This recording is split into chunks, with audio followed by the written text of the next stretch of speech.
Terima kasih sudah mau nonton video ini, tapi jangan lupa teman-teman klik tombol subscribe karena subscribe itu gratis. Dengan subscribe kamu dukung channel ini terus untuk upload video setiap hari. Terima kasih. Assalamualaikum warahmatullahi wabarakatuh. Selamat datang di Kisah Sirah Nabawi Channel. Di video kali ini kita akan menceritakan tentang kisah lengkap Hasan bin Tayyan As'ad Abu Karab atau Tuba yang memerangi penduduk Madinah. Ibnu Katsir menuturkan tentang kisah ini. Ibnu Ishaq berkata, pada suatu masa Yaman secara keseluruhan dikuasai oleh Hasan bin Tayyan As'ad Abu Karab. Tuba adalah gelar bagi siapa yang menguasai seluruh negeri-negeri Yaman seperti Himyar, Sabah, dan Hadramaut. Gelar Tuba tidak diberikan kepada seorang raja pun kecuali raja yang menguasai 3 wilayah Yaman tersebut. Dan Tuba yang dimaksudkan dalam Al-Quran adalah As'ad yang dikenal dengan kunyah Abu Karab. Kekuasaan As'ad ini terbilang besar. Abdul Malik menuturkan bahwa Hasan bin Tayyan datang ke Madinah. Dia membawa 2 pendeta Yahudi ke Yaman. Dia memakmurkan Baitul Haram dan memberinya kiswah atau kain penutup Ka'bah. Dia adalah Raja Hijaz sebelum Rabi'ah bin Nasr berkuasa. Dia membuat jalan menuju Madinah sepulang melancarkan agresi militer ke negeri-negeri timur. Pada saat berangkat sebelum perang, ia sudah melintasi Madinah. Saat meninggalkan Madinah, ia meninggalkan anaknya untuk memimpin Madinah. Namun, anaknya ini kemudian dibunuh. Kemudian ia datang ke Madinah dengan niat untuk menghancurkan kota tersebut, melenyapkan seluruh penduduk di sana, dan menebang pohon-pohon kurmanya. Mendengar hal itu, penduduk setempat dari kalangan kaum Ansar berkumpul untuk menghadapi Raja Hasan bin Tayyan dengan dipimpin Amr bin Talha. Ibnu Ishaq menuturkan ketika Tuba atau Hasan bin Tayyan memerangi penduduk Madinah, tanpa diduga 2 pendeta Yahudi dari Bani Quraizah yang memiliki ilmu mendalam datang menemui Tuba. Ketika keduanya mendengar Tuba hendak membinasakan Madinah dan penduduknya, keduanya berkata kepada Tuba, "Wahai paduka raja, janganlah engkau melakukan niat itu. Jika engkau tetap bersikeras untuk melakukannya, kau pasti terhalang untuk melancarkan niat itu, dan kami tidak menjamin engkau tidak akan terkena azab." Tuba bertanya kepada keduanya, "Mengapa bisa seperti itu?" Kedua pendeta itu memberikan jawaban, "Kota ini adalah tempat hijrah seorang nabi yang akan muncul dari tanah haram ini, dari kaum Quraisy di akhir zaman nanti. Kota ini akan menjadi rumah dan tempat menetap baginya." Tuba akhirnya mengurungkan rencana untuk menyerang Madinah dan tahu bahwa kedua pendeta Yahudi itu memiliki ilmu. Dia kagum mendengar penuturan keduanya.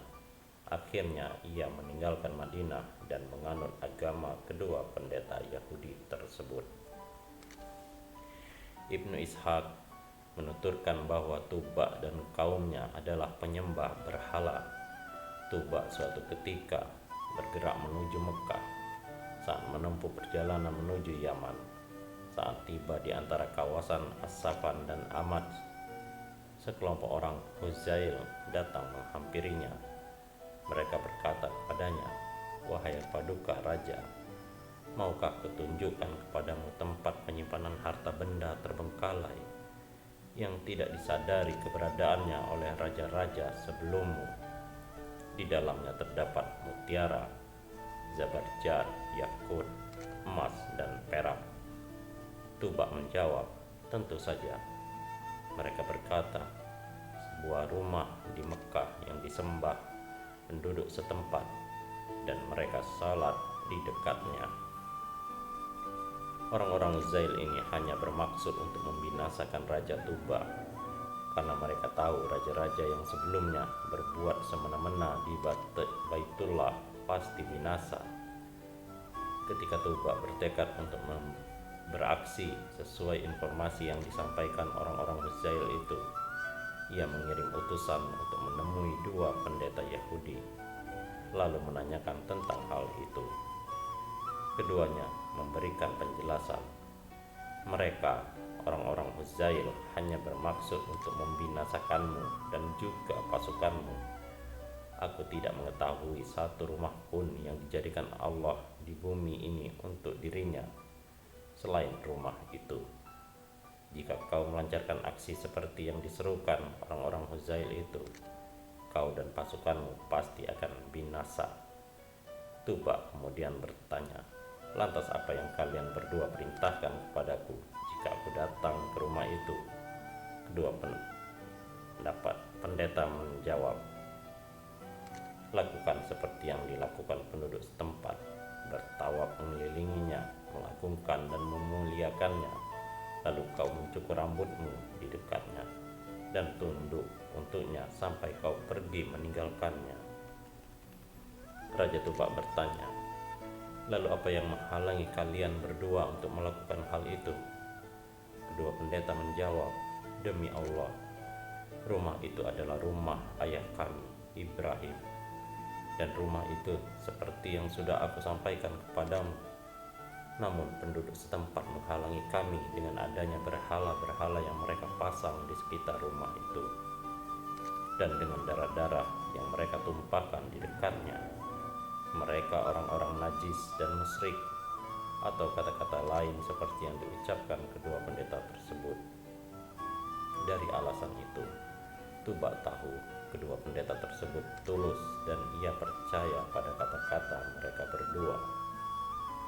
Orang-orang dari Uzail kemudian didatangkan, lalu tangan dan kaki mereka dipotong. Setelah itu, Tuba berangkat hingga tiba di Mekah, lalu bertawaf di Baitullah, menyembelih hewan korban di dekatnya, mencukur rambut, lalu singgah di Mekah selama 6 hari. Menurut sumber yang ada, selama itu Tuba menyembelih hewan untuk orang-orang, memberi makan penduduk setempat, dan memberi mereka madu. Dalam tidur, ia bermimpi memberikan kain penutup Baitullah. Dia kemudian menutup Baitullah dengan kain tebal. Setelah itu ia bermimpi memberikan penutup Baitullah dengan kain yang lebih baik dari itu.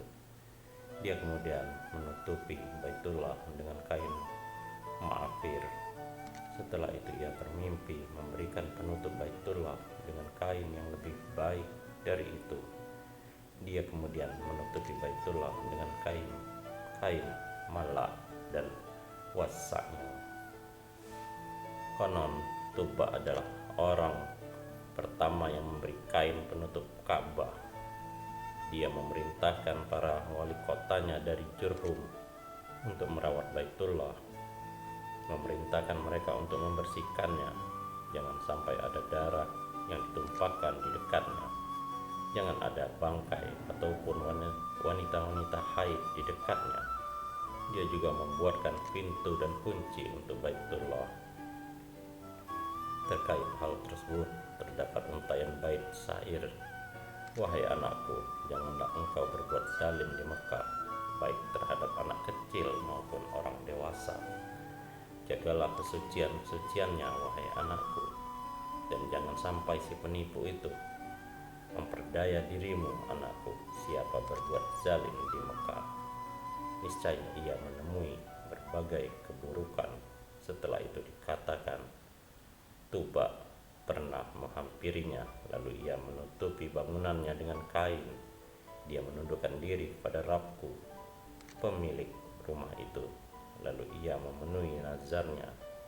Dia berjalan ke sana tanpa alas kaki dan menyembelih 2000 unta di halamannya. Dia terus memberi makan penduduk setempat dengan daging unta, memberi mereka minum madu murni, dan juga memberi mereka gandum yang bersih. Ibnu Ishaq menuturkan bahwa setelah itu Tuba berangkat menuju Yaman bersama rombongan pasukan dengan mengajak serta 2 pendeta. Setelah memasuki Yaman, ia mengajak kaumnya memasuki agama baru yang ia anut. Namun mereka enggan memenuhi ajakannya hingga mereka memperkarakan Tuba ke api.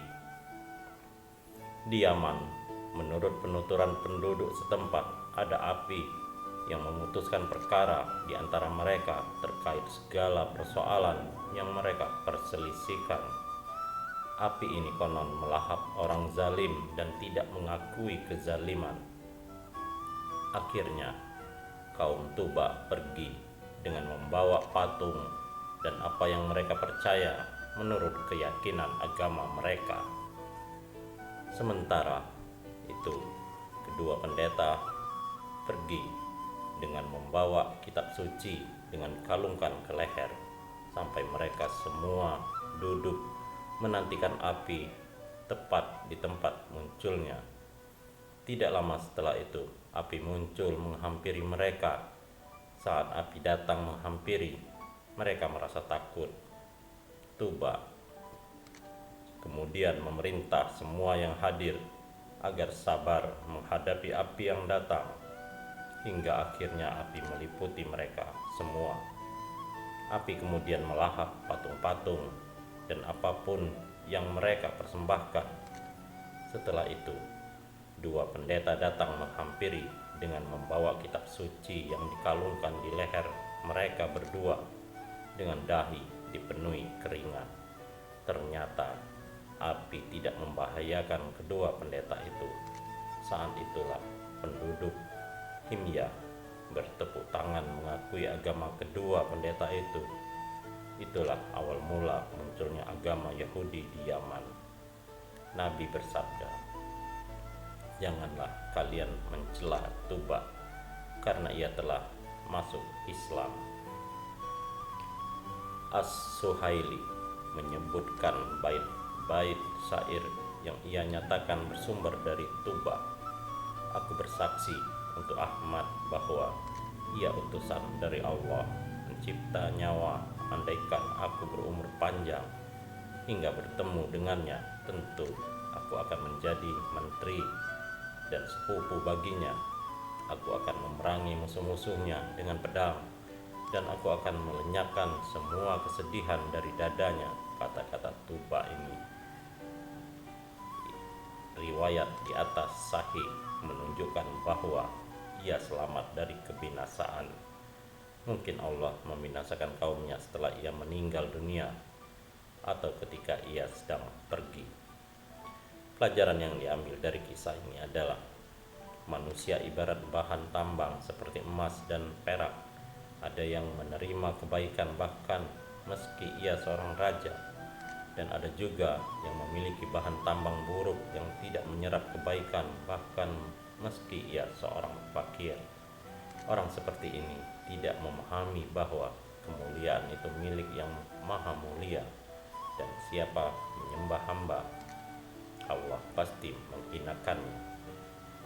Orang alim memiliki kelebihan atas seorang ayah, karena seorang alim menjadi sebab keluarnya seseorang dari kegelapan menuju cahaya, sedangkan seorang ayah menjadi sebab keluarnya seseorang dari ketiadaan menuju alam nyata. Siapa yang mengetahui tempat kembalinya yang sejati, niscaya ia mengontrol semua tutur kata dan tindakannya agar tidak terjerumus ke dalam kebinasaan, sebab tidak ada satu suku bangsa, individu, raja, ataupun kaum jelata yang selamat dari kematian. Berapa banyak kematian melipat umat dan kaum, juga suku bangsa di muka bumi yang memiliki kemampuan hebat. Berkelanalah ke berbagai negeri untuk melihat seperti apa kondisi mereka. Sisa-sisa bangunan yang ada adalah berita bisu. Berapa banyak orang besar runtuh setelah berlaku sewenang-wenang dan terkubur di dalam tanah. Sultan yang menjadi tempat kita berlindung tetap tidak mencegah kematian, tidak juga anak-anak, prajurit, dan para pembela. Demikian pula dokter ataupun segala upaya yang dilakukan, semuanya tetap tidak berguna ketika ajal telah tiba. Dengan pengobatan dan obatnya, dokter tidak mampu menangkal nasib yang telah tiba. Mengapa dokter mati? Karena penyakit, bukankah semua yang pernah ia sembuhkan sebelumnya? Orang yang mengobati, yang diobati, yang mendatangkan obat, yang menjual dan membelinya, semua mati. Demikianlah kisah ini, semoga ada manfaatnya. Allah alam bisawab. Wassalamualaikum warahmatullahi wabarakatuh.